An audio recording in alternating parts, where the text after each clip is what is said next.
There's a pivotal moment in this movie that really works for me.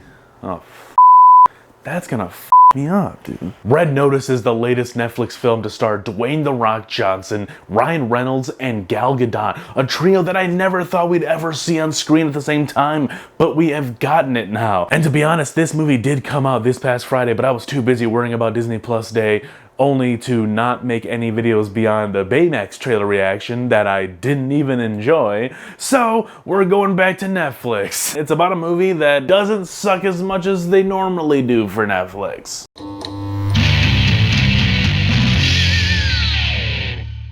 What's up, everybody? Welcome back to the Hes Project, and today we're going to be reviewing the latest Netflix film that dropped this past Friday, Red Notice, starring Dwayne Johnson, Ryan Reynolds, and Gal Gadot. Now, if you haven't seen the film, don't worry, I'm not going to spoil it for you. I know we all got Netflix accounts, so you can go check it out. Come back here if you want to, or just stay here and I'll give you my thoughts without spoiling anything. Now, as I mentioned in my opener, this doesn't suck. I've seen quite a bit of Netflix films, not all of them, not all the big ones that they like to promote. I did watch The Old Guard, and I thought that was pretty good. It's not this amazing thing like everyone tries to make it out to seem. I can see if you've seen quite a bit of Netflix films, it makes The Old Guard look amazing. I could totally see that. But I watched Outside the Wire earlier this year, and I almost did a review for it, but I felt so lost in that film, I was just not compelled to talk about it. The plot of the film is pretty simplistic, and it's not really something that's going to draw viewers into the theaters or on Netflix to watch. The biggest draw, I gotta say, is the juggernaut team trio of Dwayne Johnson, Ryan Reynolds, and Gal Gadot, which I never thought they'd be on screen together, and I never thought we'd get a buddy cop film with Dwayne Johnson and Ryan Reynolds. That's kind of essentially what this is. Of course, Ryan Reynolds is the bad guy in here. He's playing a thief, and Dwayne Johnson is like FBI, I believe. I really enjoyed myself in this film. I enjoyed the scenes that we got between Dwayne and Ryan in this film. They're just so funny together.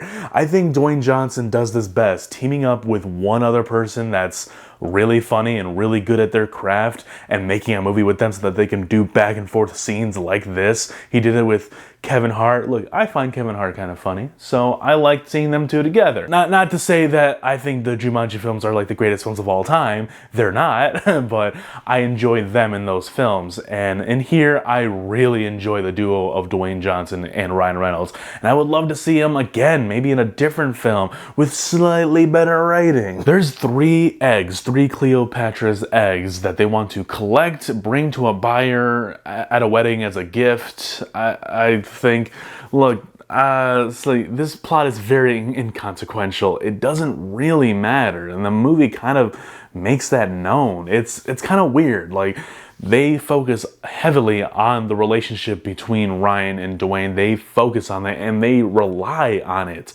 And for the most part, it does work. I'm pretty hooked and I want to see more of them on screen together. And the inclusion of Gal Gadot playing kind of the foil in the film is really surprisingly good. Like, I found her to be very entertaining at times, something I've never seen her do. She was kind of like a badass person in Fast and Furious, although her acting wasn't the strongest. And in Wonder Woman, she's of course this super baby face, if you will.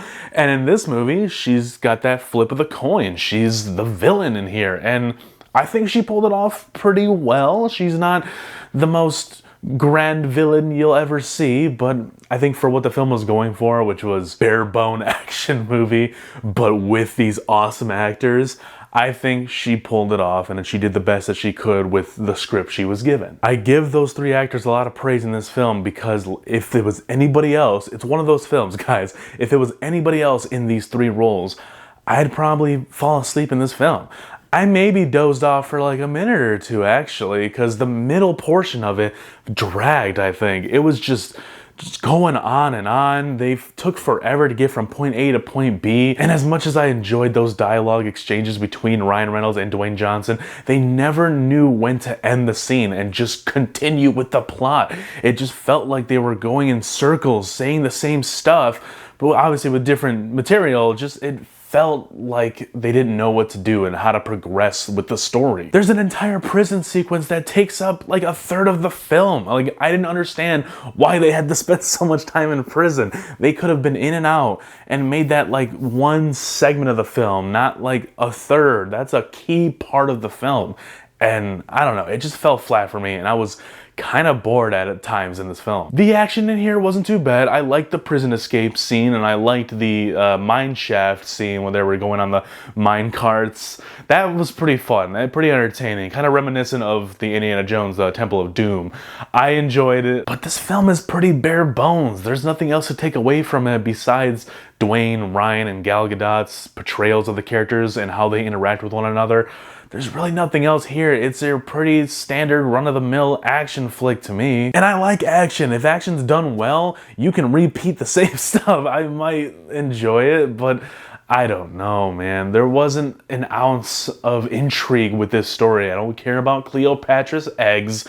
I ultimately didn't care where they ended up and how that played out. It was just kind of underwhelming to me. There is a pivotal moment in the film where I thought, oh, this is interesting than the plot of the movie that we've been watching the whole time. But it's already way too late, and I'm actually kind of intrigued to see a potential sequel, but I don't know if that's gonna happen. I don't know. The only people I can see making that happen is Dwayne Johnson campaigning for it, telling people, oh, watch this one because this one's trending. This one already broke records of being like the biggest premiere opening day or whatever for Netflix. Cool, I guess. But nah, dude, there's really not an intriguing story there. No, you go to this movie because you love Dwayne Johnson and you love Ryan Reynolds. Well, at least I love Ryan Reynolds. I don't know about you guys. I'm not getting old of his shtick. I like that kind of it's like a light Deadpool almost.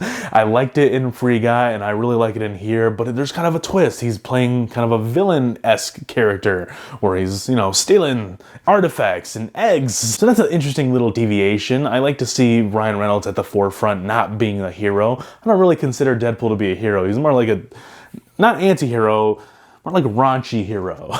I will say, if you're looking for a film to watch this week and you love Dwayne Johnson, you love Ryan Reynolds, this is the film for you. But if you're looking for something more, if you're looking for the next great action film, it's not it. I'm sorry, it's not. So that is my review for Red Notice that dropped on Netflix this past Friday. Let me know down below, have you gotten a chance to check it out yet, and will you check it out? Leave a like and subscribe to the channel if you're new, and be sure to stick around because I'm currently covering the Spider-Man films in the lead up to Spider-Man No Way Home that drops December 17th.